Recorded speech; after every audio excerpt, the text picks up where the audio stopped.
नमस्कार प्यारे साथियों, ये पौड़ियां उन्हें मुबारक जिन्होंने इमारतों पर जाना है।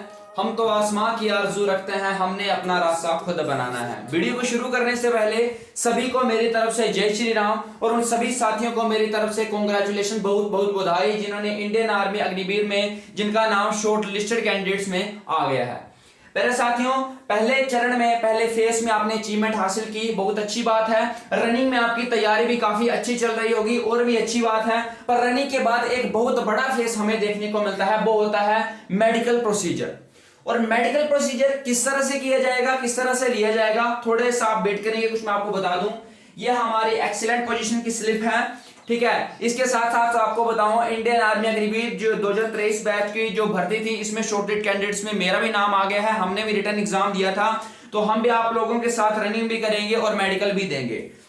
और ये मेरी अनफिट स्लिप है, जो पिछली बार मैं अनफिट हुआ था, तो कैसे मेडिकल प्रोसीजर होगा, इससे पहले मैंने एक बार दे रखा है मेडिकल, ठीक है। और ये मेरी फाइनल भर्ती है, लास्ट भर्ती है, इसमें देखते हैं क्या बनता है। पर मैं आपको बताऊंगा, अगर मुझे ये बातें किसी ने बताई होती तो आज इंडियन आर्मी अग्निवीर 2022 बैच में मेरी सिलेक्शन होती और मुझे डीएनएस यानी कि डेविएटर नोजल सेप्टम का जो है एमएच नहीं पड़ता और मैं फिट होता। पहले साथी, जो मैं आपको बातें बताऊंगा आपने वो सुन लेनी है, दिमाग में बिठा लेनी है। कैसे आपका मेडिकल लिया जाएगा, किस तरह का कोई भी फॉल्ट है वो भी मैं आपको बताऊंगा, आपने किस तरह से क्लियर करना है। वीडियो को शुरू करने से पहले जो मैं बातें कहूंगा वो यहां पे स्क्रीन पर एलोकेट करूंगा। स्क्रीन हालांकि बंद रखी है, पर एडिटिंग के माध्यम से मैं यहां पे एलोकेट कर दूंगा जो बातें मैं कहूंगा। सबसे पहले वीडियो को शुरू करने से पहले अभी तक भी आपने हमारा टेलीग्राम चैनल ज्वाइन नहीं करा है तो उसको जरूर ज्वाइन कर लें, ताकि हर एक अपडेट, यूट्यूब पे टाइम लगता है पर टेलीग्राम पे आपको हर एक अपडेट टाइम टू टाइम वहां पे मिल जाती है, हर एक नोटिस भी वहां पे मिल जाता है। डॉक्यूमेंटेशन के लिए अलग से वीडियो बना रखे हैं, उस वीडियो को आपने जरूर देख लेना है। रनिंग के टाइम, रनिंग के बाद के टाइम कौन कौन से डॉक्यूमेंट लगेंगे। प्यारे साथियों, मेडिकल को मैं शुरू करता हूं। आपका मेडिकल किस तरह से लिया जाएगा, तो ये जो मैं आपको मेडिकल बताऊंगा, ये एक स्क्रिप्ट लिखी गई है जिसके हिसाब से मैं आपको बताऊंगा कि आपका जो मेडिकल है किस तरह से लिया जाएगा। ट्रेड कोई भी हो, जीडी हो, ट्रेडमैन हो, क्लर्क हो, टेक्निकल हो, ठीक है, पर ज्यादातर रहेगा जीडी, क्लर्क और ट्रेडमैन का जो मेडिकल इस तरह से लिया जाएगा वो मैं आपको बता देता हूं। ये हमने 3 चरणों में बांटा हुआ है। वीडियो 7 से 8 मिनट की होने वाली है, ठीक है, आपने टेंशन नहीं लेनी है। तो देखो, सबसे पहले तो फर्स्ट चरण की बात करूं, अपर, सेंटर और लोअर, 3 भागों में मैंने बांटा है इस मेडिकल प्रोसीजर को। अपर में ये चीज आएगी, लोअर में यहां से शुरू करेंगे यहां तक आएगी, सॉरी सेंटर में, और लोअर में आएगी मतलब नीचे वाला जो भी प्रोसीजर होता है, ठीक है। तो सबसे पहले अपर में कौन कौन सी आएंगी वो मैं आपको बता देता हूं। चैनल को सब्सक्राइब करना नहीं बोलना है, अभी तक भी आपने हमारा चैनल सब्सक्राइब नहीं किया उसको जरूर सब्सक्राइब कर ले। आगे भी बहुत सारी बातें हैं जो हमने आपको बतानी है। देखो पहले साथियों, जो आपकी रनिंग होती है, रनिंग के अगले दिन ही आपको मेडिकल के लिए बुला लिया जाता है। जी हाँ प्यारे साथियों, तो मेडिकल को बुलाने के बाद सभी को एक मोल बताया जाता है कि किसके कौन से शरीर पर कौन सा मोल है, वहां पे मतलब आइकन वगैरह लगा दिए जाते हैं, ठीक है। फिर होता क्या है, लाइन वाइज बिठा दिया जाता है 33 ग्रुप के बैचों को, ठीक है प्यारे साथियों। तो होता क्या है, डॉक्टर्स आते हैं 3 या 4 तरह के। तो पहला जो डॉक्टर आएगा वो आएगा ईएनटी का, इस चीज का आएगा ईएनटी, ईयर, नोज और टीथ, ठीक है। तो साथ ही साथ आईज की मैं पहले चरण में ही बात कर लूंगा। तो सबसे पहले मैं आपको बताऊं कि आपकी आईज जो है, आईज को छोड़कर सबसे पहले मैं नोज की आपको बता रहा हूं कि नोज आपका किस तरह से चेक करा जाएगा। जो मेरे को मेडिकल पढ़ा था, एमएच पढ़ा था, और जब मैं जलंधर गया तो वहां पे मुझे अनफिट कर दिया गया था। अब आपको अगर ये प्रॉब्लम है तो आपने अनफिट होने के बाद ही अगले दिन आपने ऑपरेशन अपना करवा लेना है, ठीक है। तो आपका कैसे, आपका जो आपने पता लगाना कि आपका नोज ठीक है या नहीं, तो सबसे पहले फोकस रखेंगे यहां पे मेरे नाक पर, ठीक है।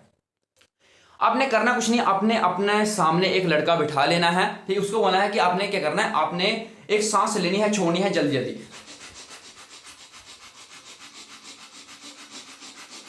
इस तरह से। देख लिए मेरे साथियों, अब ये जो नोजल की जो मतलब ये जो पोजीशन रहेगी, ये अंदर बाहर होनी चाहिए जब आप जोर से सांस ले रहे हो और छोड़ रहे हो, ठीक है। मेरा होता क्या था, मेरा एक ही अंदर बाहर होता था, एक नहीं होता था, तो इसलिए मेरा एक थी ब्लॉकेज, मुझे इससे पता लग गया था, ठीक है। तो आपने एक लड़का अपने सामने खड़ा करना है और उसको बताना कि ये मेरे दोनों पोर्शन हिल रहे हैं जब मैं ऐसा कर रहा हूं तो हिल रहा है या नहीं हिल रहा है। अगर वो बोलेगा कि एक ही आपकी पोजीशन हिल रही है दूसरी नहीं हिल रही है, तो आपने डॉक्टर से उसको चेक करवा लेना है कि आपकी एक नोज में ब्लॉकेज है या नहीं है प्यारे साथियों। तो नोज का मैंने क्लियर कर दिया। अब डॉक्टर इस चीज को देखने के बाद क्या एक मशीन से चेक करता है, एक लेंस से मशीन होता है, और फिर उसको पता लग जाता है, ठीक है, इसे वो डिटेक्ट कर लेता है इसको, ठीक है। इसका एक छोटा सा ऑपरेशन होता है 15 से 20 मिनट का, वो आपको ये नाक का जो ठीक कर देता है, और 7 से 8 दिन में ये नाक भी आपका ठीक हो जाता है और दोनों पोर्शन हिलने लग पड़ते हैं। नाक का मैंने क्लियर कर दिया, नोज की बात हमने कर ली। कमेंट में बताएं कि आपको किस तरह का डर है, मैं कमेंट में आपको रिप्लाई कर दूंगा, और आप ये पर्सनली भी टेलीग्राम पर मैसेज कर सकते हो। अब बात करूं तो आइस की, आइस ही मेन बहुत ही भयंकर रहता है, काफी सारे बच्चे बहुत ज्यादा डरते हैं। यहां पे मैं कुछ चार्ट एलोकेट करूंगा, साथ ही साथ एक एबीसीडी वाला चार्ट होता है जो यहां पे एलोकेट करा। एबीसीडी के साथ साथ एक होता है कलर ब्लाइंडनेस का चार्ट, वो भी मैं यहां पे एलोकेट करूंगा जब तक मैं आइस के बारे में बात करूंगा। वो आपको लगभग 5 मीटर की दूरी से आपको एक आंख बंद करके पढ़ाया जाता है कि ये लिखा क्या है, ABCD, ये रखेंगे, डंडा लिया होता है उन्होंने, ठीक है, ये यहाँ पे। फिर होता क्या है, एक और चीज होती है, एक पोर्शन वाला भी होता है कि एक डब्बा बनाया होता है, डब्बे का मुंह किस तरफ को खुला है, आप बोलते हैं नीचे को, लेफ्ट को, राइट को, ऊपर को, ठीक है। तो इस तरह से आपका कलर आंखें का टेस्ट होता है। साथ ही साथ आंखों के साथ साथ उसके चार्ट को पढ़ाने के साथ साथ एक कलर ब्लाइंडनेस को भी बताई जाती है कि इस कलर ब्लाइंडनेस कलर ये यहाँ पे मैं एलोकेट कर रहा हूँ, वैसे ऐसे होती है। फिर ऐसे पन्नों को पढ़ते हैं, ये क्या है, बोलता है 46, ये क्या 26, ये है 3, ये है 4, ये है 9, ये है 10। आइस को कुछ इस तरह से टेस्ट होता है, ठीक है। और एक डार्क रूम वाला टेस्ट होता है, और एक पेन की फोकस लेंथ पे। तो पेन वाला मैं आपको बता देता हूं यहां पे एक्सपेरिमेंट करके। वीडियो यूजफुल रहेगी प्यारे साथियों, तो सब्सक्राइब जरूर चैनल को कर लें भाई, जरूर, ठीक है। तो जैसे यहां पे रखते हैं पेन, पेन का फोकस बनाना होता है, जितने नजदीक पेन, फोकस, पूरे पेन पर फोकस, फिर ऐसे पीछे, फिर से आगे लेकर पूरे पेन पर फोकस बनाना है, फिर से पीछे।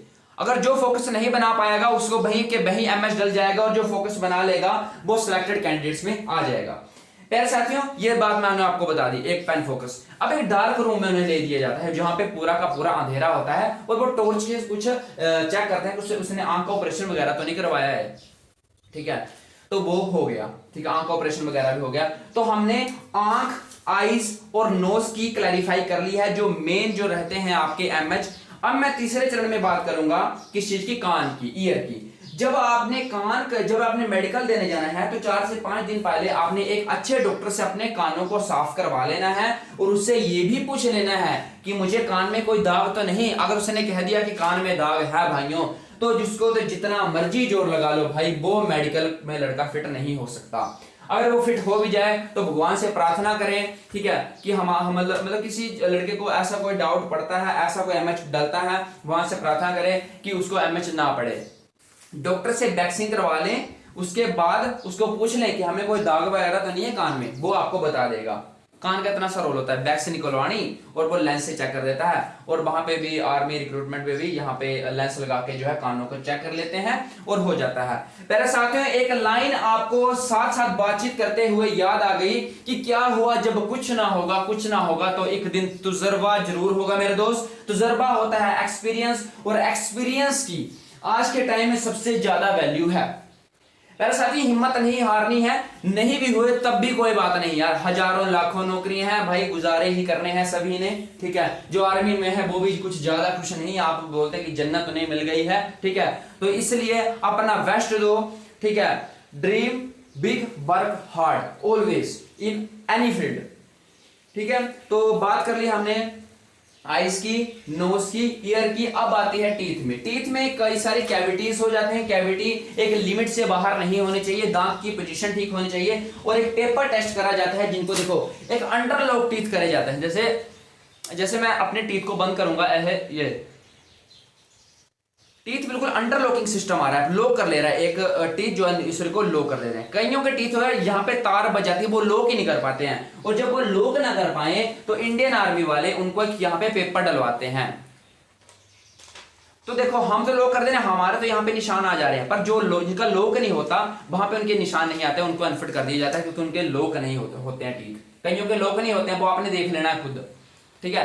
और जिसने मतलब जो कैप वगैरह लगवाई होती है दांतों को, ज्यादा पता नहीं लगना चाहिए, ऐसी अच्छी कैप लगवाएं, अच्छे डॉक्टर से कैप लगवाएं ताकि ज्यादा पता ना लगे प्यारे साथियों, ठीक है। बाकी मैंने दांतों का भी आपको बता दिया, दांतों को कैविटीज वगैरह का ब्रश वगैरह अच्छे से करें, और जिसके ज्यादा ही गंदे दांत हैं, हमारे तो अच्छे ही थे, ठीक है, तो पर जिसके ज्यादा ही गंदे दांत हैं, जो ब्रश वगैरह नहीं करते हैं उन्हीं के ही गंदे होंगे, जो नशा पत्ता करते हैं उन्हीं के ही गंदे होंगे, तो वो कृपया करके अपने दांतों को साफ जरूर करवा लें। बार बार बोल रहा हूं, वीडियो को नहीं देखनी होगी तो कमेंट में एक कमेंट छोड़ जाना, जिस चीज में डर है वहीं के वहीं सोल्यूशन बता दूंगा प्यारे साथियों। टीथ भी की हमने बात कर ली, तो हमने पहले चरण की बात कर ली, पर एक इंटरनली एक्शन यहां पे रह जाता है जिसमें हम टंग की बात करेंगे, और टंग के साथ एक होता है वुला। वुला यानी कि ये बीच में सेंटर में एक वेल की तरह जो होता है, अंदर जो होता है, ठीक है मेरे साथियों। तो देखो टंग का क्या रहता है रोल, टंग की जो position, the position of tongue जो होनी चाहिए वो ऊपर उठनी चाहिए पूरी, ये ऐसे ऊपर आ रही ना पूरी, जैसे ये टंग है ये पूरी ऊपर उठनी चाहिए ऐसे करके। पर कईयों की टंग नीचे से जुड़ी होती है, उनको एमएच जल जाता है और उनको बाहर कर दिया जाता है, तो टंग का मेन रोल होता है ऊपर उठना, टंग का पूरी की पूरा ऊपर उठना, ठीक है मेरे साथियों। तो टंग की मैंने बता दी, ऊपर की ऊपर पूरी उठना, ठीक है। अगर जिसकी पूरी उठती है ऊपर, ठीक है, असल में जिसकी जुड़ी आती है उसको बोलने में थोड़ी दिक्कत आती है, ठीक है, पर जिसकी टंग पूरी ऊपर उठी वो फिट, ठीक है। अब ये वुला की बात करूं, ये जो बेल होती है एक छोटी सी, एक जिसको दो भी होती हैं, कईयों को, मेरा कोई फ्रेंड है उसको दो थी पर वो फिट कर दिया गया था, ठीक है, इसलिए सो डरने वाली बात नहीं, जिसको ये वाली चीजें दो भी होंगी अंदर जो होती है बेल, वो डरने वाली बात नहीं, चल पड़ेगा, वो फिट हो जाएगा।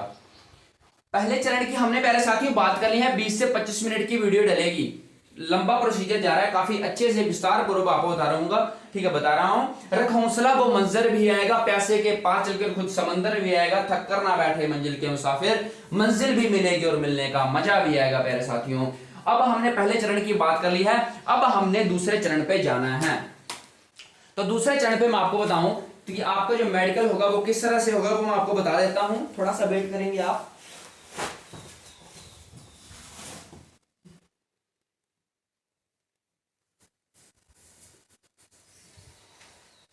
मेरे साथियों दूसरे चरण में आपका मेडिकल जो होगा वो मैं आपको प्रैक्टिकली करके बता रहा हूं। आपके जो आपने छोटी मोटी बातें देखो, एक डेंट जो होते हैं, डेंट बॉडी पे डेंट एक नॉर्मल एग्जीक्यूशन के तौर पर तो चल पड़ता है, पर जिसका आउट ऑफ लिमिट डेंट हो उसको सीधा बाहर कर दिया जाता है।